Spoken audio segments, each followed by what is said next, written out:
But the reason is because the people who organized the matches to try to make them fair would put the good players in the bad spots and the bad players in the good spots to try to make it a fair game. But still, you can see that the scoring system makes a difference. So how do you bet in Jai Alai? Again, how many people here go to the horse races? Some people, okay. There are, in Jai Alai, there were several different plays where you can bet, some of which correspond to ways you can bet in horse racing here. The most important one for our system, though, is going to be a way of betting called a trifecta. A trifecta means that you have to pick who is going to come in first, and who is going to come in second, and who is going to come in third. So if there's 8 players, there's 8 possibilities for who will come in first. Once that guy's come in first, there are now 7 possibilities for who will come in second. And then 6 possibilities for who will come in third. There's 336 possible trifectas to bet on. So getting what the right one is seems like a hard thing.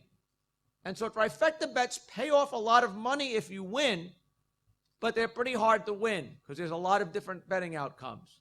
Now, our system is going to end up betting mostly trifectas. And the reason is kind of interesting.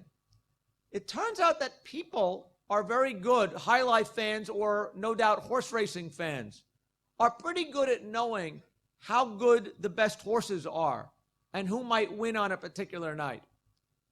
People are less good at these very, very complicated combinations of things.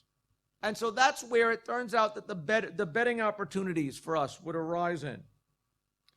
And there are some very interesting properties of these triples, these trifectas.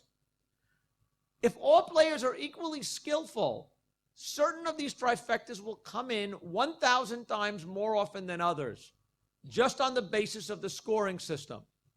1, 3, 2 is something that will come in a lot, because these players are all at the start of the queue. They all have advantages. 6, 8, 7 is a bad one.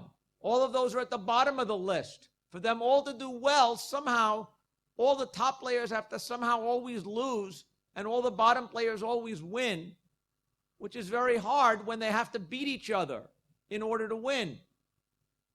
So, in fact, when we looked at almost 30,000 games, none of the 4 combinations that we thought were the rarest ever happened, because it's so hard for the players to all have that magic thing happen, where all 3 of the bad players in the bad positions do well. So there are strong biases because of the scoring system, and that's how we thought we might be able to take advantage of it. But as we were saying, that turns out simple mathematical models are not enough to make money. This much is clear. Because in fact, most people sort of understand this. If you're a Jai Alai fan, you sort of understand everything I said so far. But what's also true is that the players have different skills. There are good players and bad players. So to try to figure out who was a good player, we wrote computer programs to download data from the web. The details I don't want to probably go into. But basically, we wrote programs that every night would go over the web and download data about the Jai Alai matches, so we could keep track of which players won and which players lost. And based on that, we could start to answer the question, are there good players or bad players? Or are they all equally skillful? And when I was comparing it to get a sense of it, I could examine the degree to which a player that was good this year and wins a lot of matches this year, how likely is he to also win a lot of matches next year? If, in fact, the likelihood of me winning the if I'm good this year and I'm bad next year, it probably means there's not much of an effect on skill. On the other hand, if the same players are good year after year, that probably means that skill makes a difference. And when we analyze the correlations between different years' performances, we found indeed good players stay good, bad players stay bad. So, in fact, skill does make a difference. So what do we need to factor into our model? We need to try to figure out what is the probability if I am playing David, what is the likelihood that I am going to win the point? That is really the question. In my simulation, I have a simulated me and a simulated David playing each other. We need to know what's the likelihood that I am going to win. And to do this, we had to analyze the data in certain ways. One thing we figured out was we knew how often every player had won or come in second or come in third. We knew where they had started, so we knew whether they started in a good spot or a bad spot. And based on that, we could figure out what fraction of the points that player probably wins against the entire field. But what I really needed to know is what is the probability that I would beat David? And so if David wins 54% of his points, and I win 49% of my points, what is the likelihood that I am going to beat him in a game? And I claim it depends somewhat upon the game. Suppose we were having a tall contest, where the prize goes to the person who's tallest. I might be taller than 49% of the people in the world. He might be taller than 54% of the people in the world. But if I play him in a tall contest, how often is he going to beat me? Every single time, right? Now, what if on the other hand we played in a game of coin flipping?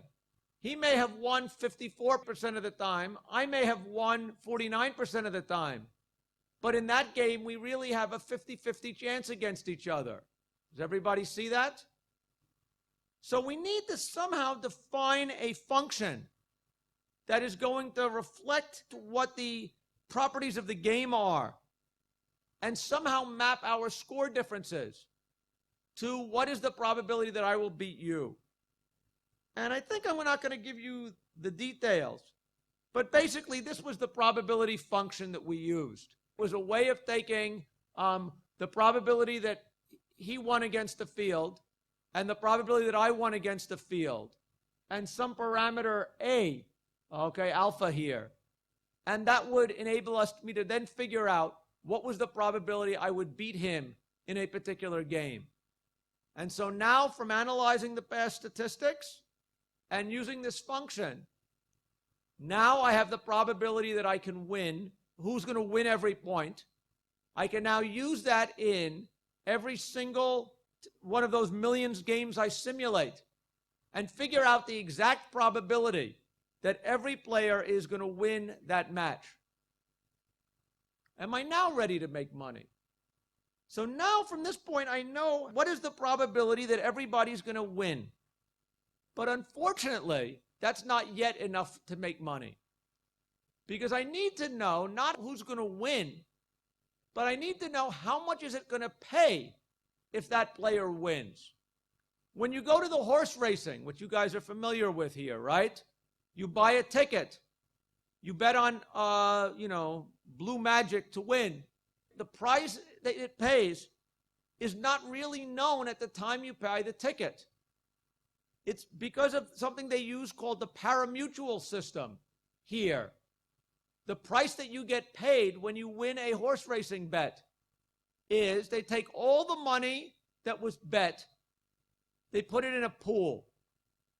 They take out a certain amount of money for the Hong Kong Jockey Club, probably about 20%, and that they keep, okay, to run the races and later to build universities. The remaining 80% of the money is then divided among all the people that bet on the winning horse.